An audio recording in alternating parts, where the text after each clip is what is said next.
Joining us on the dais now is Colorado head coach Tad Boyle. He is joined by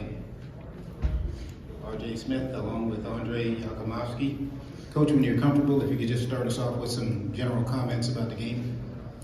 Yeah, heck of a win. I mean, we just felt like when we were scratching and clawing to get back in the game, whether it was the first half or the second half, and especially in the second half, I felt if we could get back, if we could get it tied or take the lead, that they might tighten up a little bit. I mean, West Virginia is a big game for them. It's a big game for us too, obviously, but it's tournament basketball. But you shoot 61% in the second half against one of the best defenses in the league. I mean, that's, again, a credit to these guys and our offense and our movement. And I thought we had great performances in the second half by Elijah Malone, who was a beast down low. And these guys did a good job of getting it to him. And also Felix Casares, I thought, defensively, and made some big plays on offense as well. I thought these two guys, Andre was terrific tonight. RJ gave us unbelievable minutes, big shots, hit a couple big threes for us, made his free throws down the stretch. So just a total team effort, and that's what we are. We have a deep team, and I think our depth showed tonight because we had a freshman coming off the bench, played 20 minutes and played his tail off, and he's used to not playing very much at all. So you need that. We need that. In a tournament like this. We needed it today and we got it. These guys delivered. Okay, raise your hand. We'll get a microphone to you. Please give us your name and affiliation. Let's go in the front row here to the right first. Hi, Coach. Nikki Edwards, CU Sports Report. You guys go on a 17-point run into the second half. What was the momentum going into that, and what was the strategy on holding West Virginia off their game?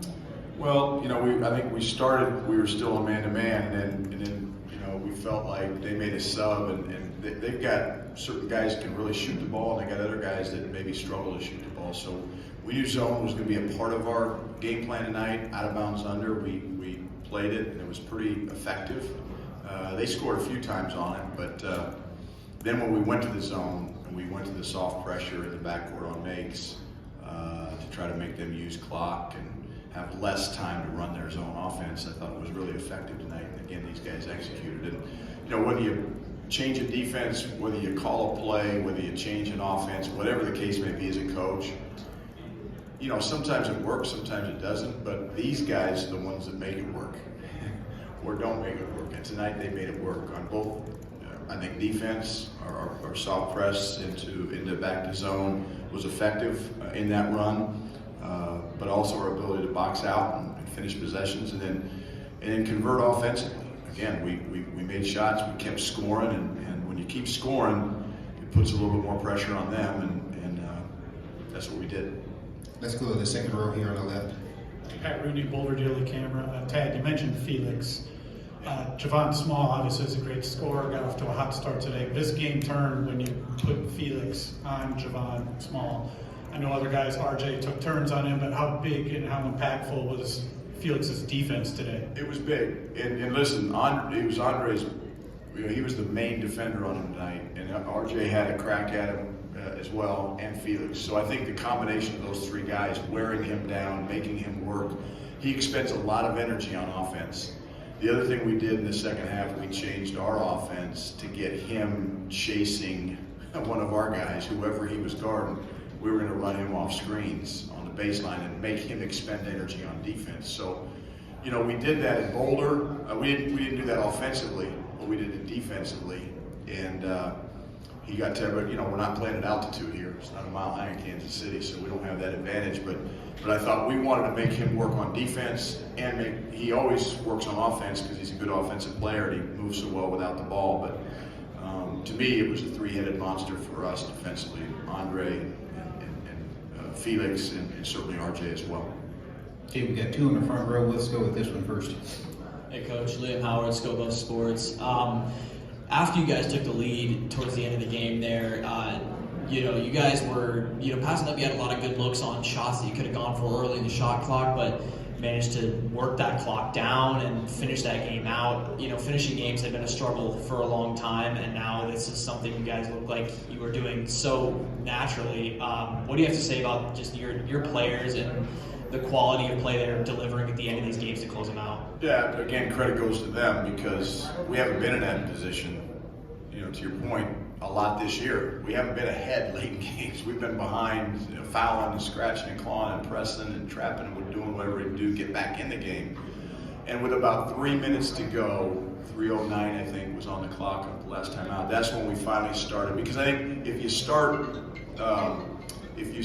using clock too quickly, you can lose your momentum offensively, and we don't want to do that. So we kept being aggressive offensively, just getting great shots. But with 3:09 to go, we said, okay, now the clock's our friend. We want to get deep in the clock and make plays. And I think the play of the game was we got deep in the clock, and I think it was Trevor maybe found RJ out at the top of the key, and RJ was wide open, and he nailed the three. And that's what you have to have. And that really kind of, I think, was the first nail in their coffin. Would like to handle the press a little bit better at the end than we did, but again, that's, I think, a result of not being in that position. Okay, let's go right here. Oliver Hayes, 24/7 Sports.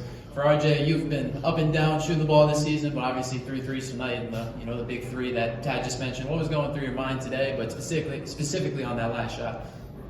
Just provide anything to help my team win. Tonight, my shots were falling, so my teammates kept encouraging me. They keep encouraging me to shoot, even though I have an up and down season shooting.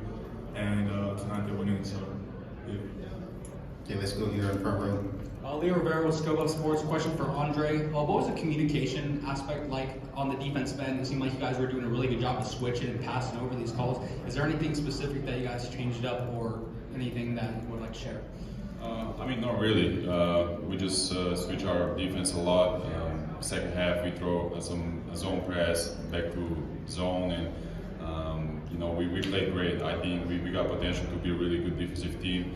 And if we, continue to play like this, try to communicate with the players, we can get stops. And against one of the, probably best player in the league, I think we did a pretty good job. He made some tough shots, but we made it hard on him, and that was the key to win the game. Okay, let's go to the left over here with Dennis Dodd. Dennis Dodd, CBS Sports. Tad, just a comment on the first 3-game winning streak, I think, in 3 months. And then the fact, early returns, not sure, you might be making history. Today's the first 16 to win a conference tournament game.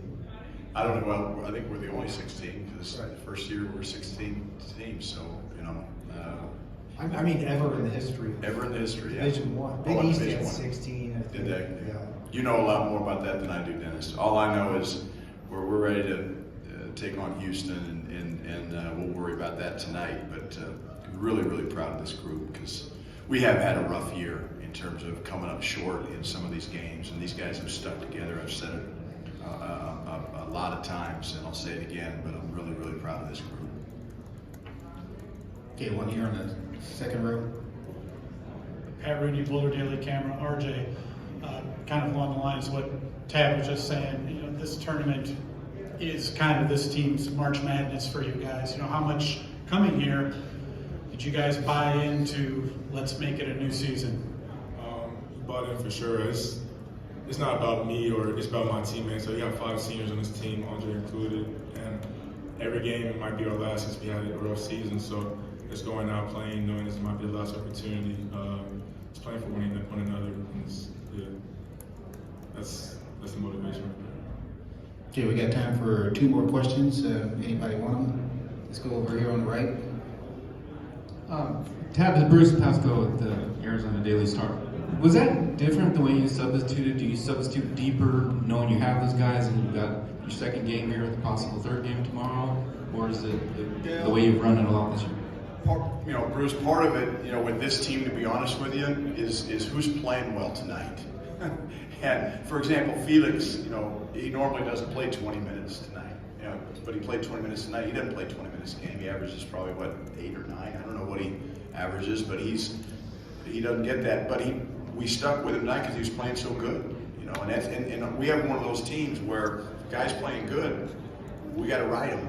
And now he might not be playing good tonight, and it's not like I'm benching him. It's just we're going with somebody else, and because we do have a lot of capable players on our team. And, you know, tonight's, I always look at the plus-minus column in the stat sheet. We had 4 guys come off the bench that were plus, you know, versus plus-minus. And so you got to ride those guys. And you know, we had a few starters that had minuses by their name. It just wasn't their night.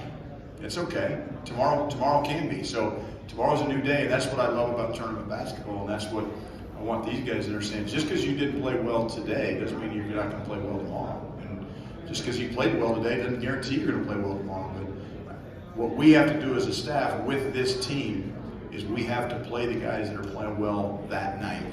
And sometimes you play guys based on what they've done in the past, and certainly that's the case. We know what Andre's done for us all year this year, but I think this is a unique team in that sense. Usually by this time of year, you know, you're like West Virginia, you got your 7-8 man rotation, you know who's going to play and whether, but we're not there.